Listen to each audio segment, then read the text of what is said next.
बिबट्या म्हटलं की भल्या भल्यांची भेबरी उडते। मात्र मालेगावच्या मोहित आयरे या अवघ्या 12 वर्षाच्या लहानग्यानं प्रसंगावधान राखत बिबट्याला जेरबंद केल्याची घटना समोर घडली। मोहितच्या धाडसाबद्दल त्याचं सर्वत्र कौतुक होतंय। मोहित आणि त्याचे कुटुंबीय आपल्यासोबत आहे। काय नेमका तो प्रसंग होता आपण त्याच्याशी जाणून घेऊया। मोहित, काय सांगशील, काय एकंदरीत प्रसंग होता आणि तुला कशा पद्धतीने मी आहे ना सकाळी ऑफिसात बसलेलो होतो। पप्पा आंघोळीला गेले होते।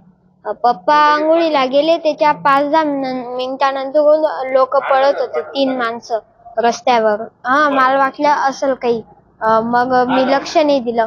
मग आहे ना त्याच्या 1-2 मिनिटानंतर बिबट्या आला मध्ये। मला वाटलं कुत्रं असेल, म्हणून मी पहिले काही लक्ष दिलं नाही। पुढे गेल्यावर बघितलं तर बिबट्याच होता। बिबट्या होता म्हणून मी शांतच बसलो, नाही तर मी आवाज केला असता तर माझ्यावरच आला असता। म्हणून है ना अमृत नोनी आर्थो प्लस, ये एक प्रूवन फॉर्मूला है। इसमें मौजूद नोनी फल के गुण और आयुर्वेदिक जड़ी बूटियां शरीर को जरूरी पोषक तत्व देने के साथ साथ हड्डियों और जोड़ों के घिसने, उनमें होने वाले सूजन और दर्द को रोकने में मदद करता है। दर्द मुक्त जीवन के लिए अमृत नोनी आर्थो प्लस। मी हळूचकनी उतरलो, दरवाजा लावून घेतला। मग घरी गेलो, पप्पांना सांगितलं। पप्पा पण आले, तिकडून 2 पोलीसवाले पण आले त्यांच्या मागं। मग त्यांनी स्वेटर वगळलं। मग पप्पा इथं बघायला गेले, तर ते बघायला गेले, थोडीशी खिडकी चालवली, तेवढ्यात त्यांनी अटॅक केला। मग काचच फोडून टाकला। बिबट्या असले तुला भीती नाही वाटते का? मग तू कशा पद्धतीने त्याला सामोरं गेला? मला थोडी भीती वाटली होती, पण मी जर ओरडलो असतो तर माझ्यावरच आला असता। तू काय केलं?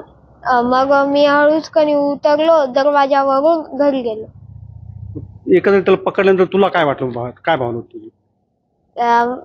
जर माझ्यावर आला असता तर काय झालं असतं माझं? मोहितचे वडील देखील आपल्या बरोबर आहेत, आपण त्यांच्याकडून जाणून घेऊया। काय सांगशाल, तुमच्या मुलांनी एवढं मोठं धाडस दाखवलं, काय वाटतं? नाही, त्याच्याबद्दल तर अभिमानच आहे मला।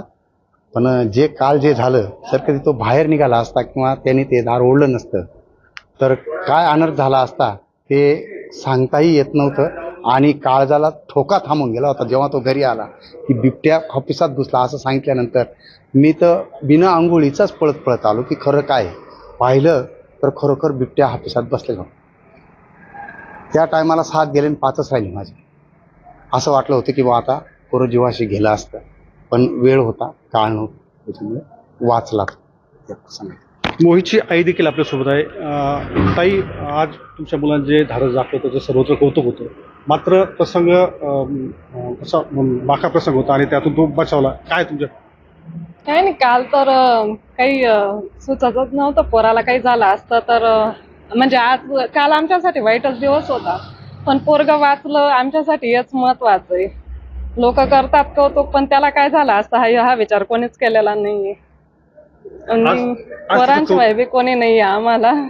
आज त्याचं कौतुक होतंय, त्याबद्दल तुम्ही काय? आनंद होतोय, वाटतंय की आपल्या घरात पण एक शूरवीर बच्चा आहे, त्याने एवढं धाडस दाखवलं। लोक खूप कौतुक करतायत, पण दुःख बी वाटतं की त्याला काही झालं असतं तर हा आनंद काही कामाचा नव्हता आमच्यासाठी। त्याने त्याचा बी जीव वाचवला आणि दुसऱ्यांचा पण वाचवला काल। मोहितने दाखवलेल्या धाडसामुळे पुढचा अनर्थ जो तो टळा। बिबट्या जर नागरी वस्तीत घुसला असता तर मोठा अनर्थ झाला असता। मात्र मोहितने जे धाडस दाखवलं त्याचं सर्वत्र कौतुक होतं। हे कौतुक होत असताना कुठंतरी त्याच्या आईवडिलांना त्याचा अभिमान आहे, मात्र मुलगा बचावला याचा देखील त्यांना मनस्वी आनंद आहे। निलेश वाघ, झी मीडिया, मालेगाव।